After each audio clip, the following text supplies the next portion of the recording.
Au nom du Père et du Fils et du Saint-Esprit, Amen. Grande joie d'être là avec vous pour ce temps de Lectio Divina en ce samedi 31 juillet. Chaque samedi, c'est une journée spécialement consacrée à la Vierge Marie. Que nous puissions la contempler, que nous puissions l'imiter dans ses vertus et surtout dans son amour envers la parole de Dieu. Marie, c'est la femme de la parole, qui a accueilli la parole, qui a laissé la parole l'habiter, la transformer et aussi qui a laissé la parole de Dieu aussi. Elle a communiqué la parole de Dieu. Ok? Et la première lecture d'aujourd'hui, en ce samedi 31 juillet, nous célébrons aussi Saint Ignace de Loyola, ce sang de discernement. Nous avons comme première lecture Lévitique 25.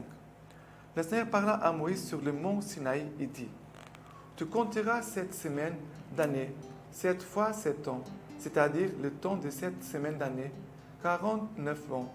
Le 7e mois, le 10e jour du mois, tu feras retentir l'appel de la trompe. Le jour des expiations, vous sonnerez de la trompe dans tous les pays. Vous déclarerez sainte cette 50e année et proclamerez l'affranchissement de tous les habitants du pays. Ce sera pour vous tous un jubilé. Chacun de vous rentrera dans son patrimoine, chacun de vous retournera dans son clan. Cette 50e année sera pour vous une année jubilaire. Vous ne sèmerez pas, vous ne moissonnerez pas les épis qui n'auront pas été mis en gerbe. Vous ne vendangerez pas les cèpes qui auront poussé librement. Le jubilé sera pour vous une chose sainte. Vous mangerez des produits des champs. En cette année jubilaire, vous rentrerez chacun dans votre patrimoine. Si tu vends ou si tu achètes à ton compatriote, que nul ne laisse son frère. C'est en fonction du nombre des années écoulées, depuis le jubilé, que tu achèteras à ton compatriote. C'est en fonction du nombre d'années productives que tu fixeras les prix de vente. Plus sera grand le nombre d'années, plus tu augmenteras les prix. Moins il y aura d'années, plus tu le réduiras, car c'est un certain nombre de récoltes qu'il te vend. Que nul d'entre vous ne laisse son compatriote, mais aie la crainte de Dieu, car c'est moi le Seigneur, votre Dieu. Voilà cette fête, l'année jubilaire, dont parle ici le livre de Lévitique, et nous pouvons aussi célébrer des jubilaires. Quelqu'un qui aujourd'hui célèbre 50 ans, il célèbre son jubilé. Une congrégation qui célèbre 50 ans, on célèbre le jubilé de cette congrégation. Une église qui a été construite, on célèbre 50 ans d'existence de cette paroisse, alors on célèbre le jubilé. C'est très important les jubilés, mais il y a des grâces particulières liées au jubilé. Ça veut dire la remise des dettes, ici. Ça veut dire que ceux qui sont esclaves deviennent libres, ceux qui ont des dettes, ils reçoivent un don de miséricorde dont les dettes sont effacées. Mais en même temps, ici, c'est que la parole de Dieu nous dit, et nous avons célébré l'année 2000 avec le pape Jean-Paul II, il a préparé toute l'Église pour vivre ce jubilé, l'année 2000, pour entrer dans un nouveau millénaire. Et c'est cela que le pape Jean-Paul II, à l'époque, il a voulu que les pays remettent les dettes, les pays plus pauvres, des démarches de miséricorde, de pardon, de réconciliation, de renouveler vraiment le cœur, de renouveler l'intérieur de notre cœur pour pouvoir célébrer dignement notre Seigneur. Et si vous voyez ici, à la fin de la première lecture d'aujourd'hui, il nous dit ceci, que nul d'entre vous ne laisse son compatriote. Ça veut dire ne pas léser, ça veut dire ne pas faire du mal, ne pas blesser son frère, ne pas tirer du profit de l'autre, mais aie la crainte de ton Dieu, car c'est moi le Seigneur, votre Dieu. Voilà, c'est que le Seigneur nous dit ici. La crainte du Seigneur et en même temps d'avoir des liens d'amour envers nos frères et tout ce qui peut empêcher cet amour, que cela soit résolu. Ok? Maintenant, le psaume d'aujourd'hui, c'est le psaume 67. Que Dieu nous prenne en grâce et nous bénisse, faisant luire sur nous sa face. Sur la terre, on connaîtra tes voies. Parmi toutes les nations, ton salut. Que les nations se réjouissent et crient de joie, car tu juges le monde avec justice. Tu juges les peuples avec droiture. Sur la terre, tu gouvernes les nations. La terre a donné son produit. Dieu, notre Dieu, nous bénit. Que Dieu nous bénisse et qu'il soit craint de tous les lointains de la terre. Ça veut dire que ta terre, ça veut dire toi, ta vie, ton âme, ton cœur, ce que tu es, le Seigneur veut que ta terre puisse produire de bons fruits. Et Dieu te bénira.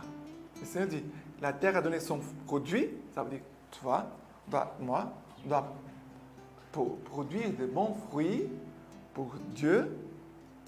Et Dieu aussi veut nous bénir. Que Dieu nous bénisse et qu'il soit craint de tous les lointains de la terre. Voilà.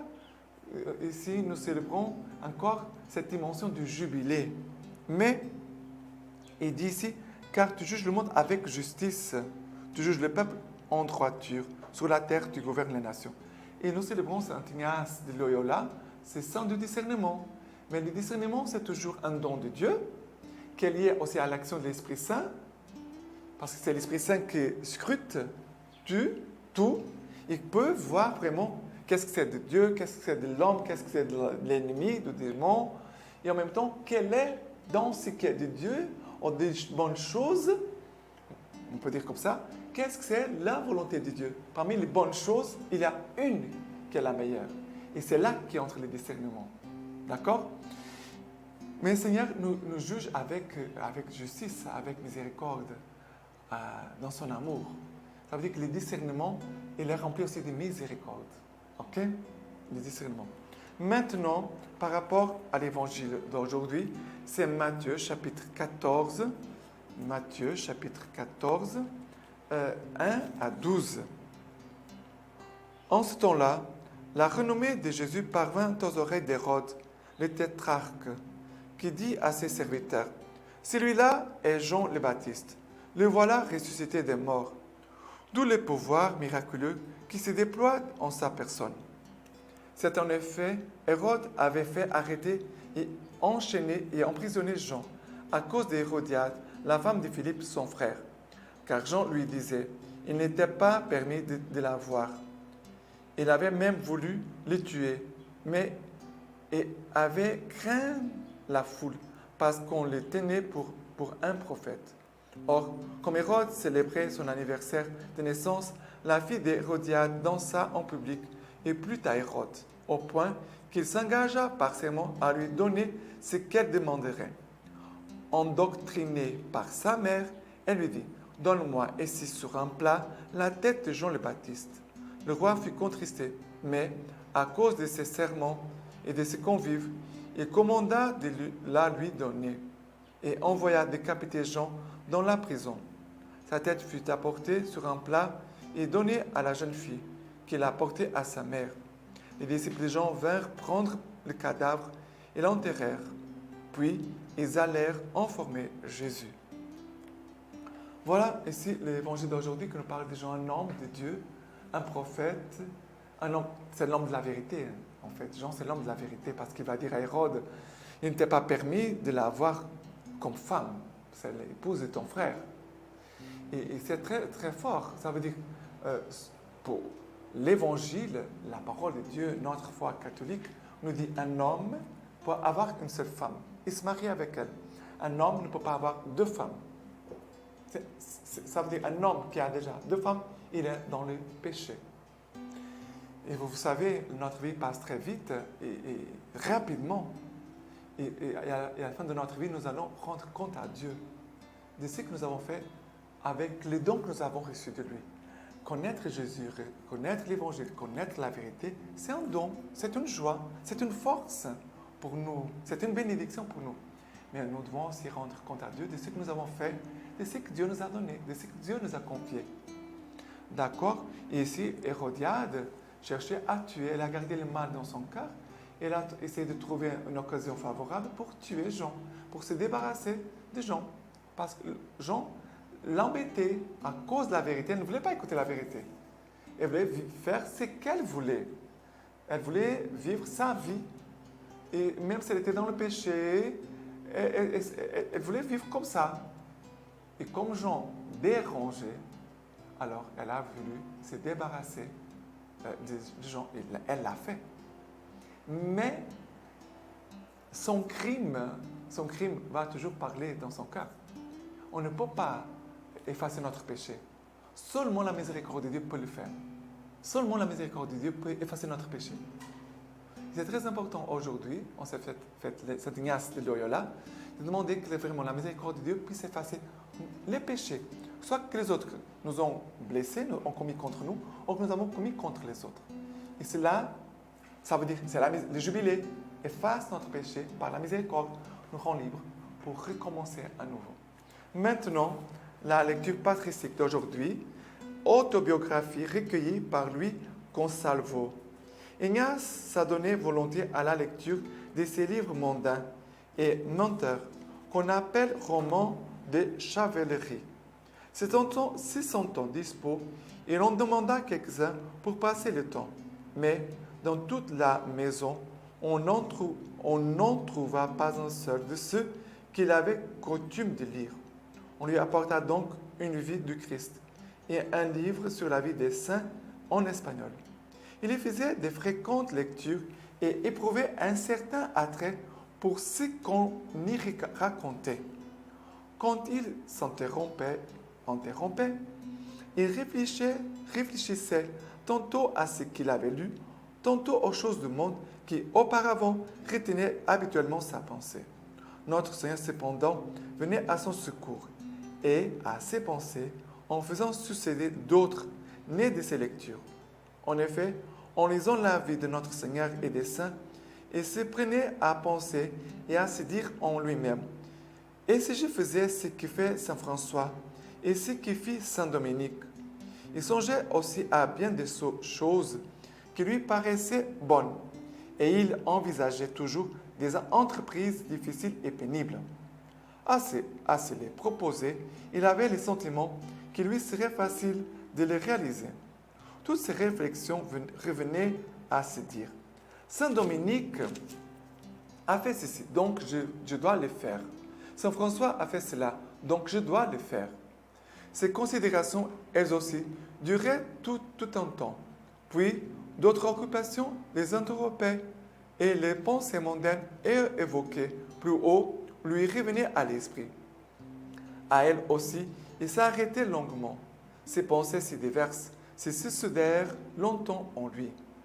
Il avait pourtant entre elles cette différence. À penser aux choses du monde, il prenait grand plaisir, mais lorsque par lassitude il le laissait, il restait sec et mécontent. Au contraire, la pensée de se rendre nu-pieds à Jérusalem, de ne manger que des herbes et de se livrer à toutes les autres austérités qu'il voyait pratiquées par les saints, non seulement il trouvait de la consolation sur le moment, mais il restait content et joyeux après l'avoir abandonné. Il ne faisait pourtant pas attention, il ne s'arrêtait pas à peser cette différence, jusqu'au jour où ses yeux s'ouvrirent quelque peu et où il commença à s'étonner de cette diversité et s'est mis à y réfléchir. Son expérience l'amena à voir que certaines pensées les laissaient tristes, d'autres joyeux, et peu à peu, il en vint à se rendre compte de la diversité des esprits dont il était agité, l'esprit du démon et l'esprit de Dieu. Telle fut sa première réflexion sur les choses de Dieu, et plus tard, quand il fit les exercices, c'est de là qu'il tira ses premières lumières sur la diversité des esprits. Et maintenant, je vous laisse la bénédiction par les mains toutes pures de la Vierge Marie, aussi par l'intercession de Saint Ignace de Loyola. Que le Dieu Tout-Puissant vous bénisse et vous garde, le Père, le Fils et le Saint-Esprit. Amen.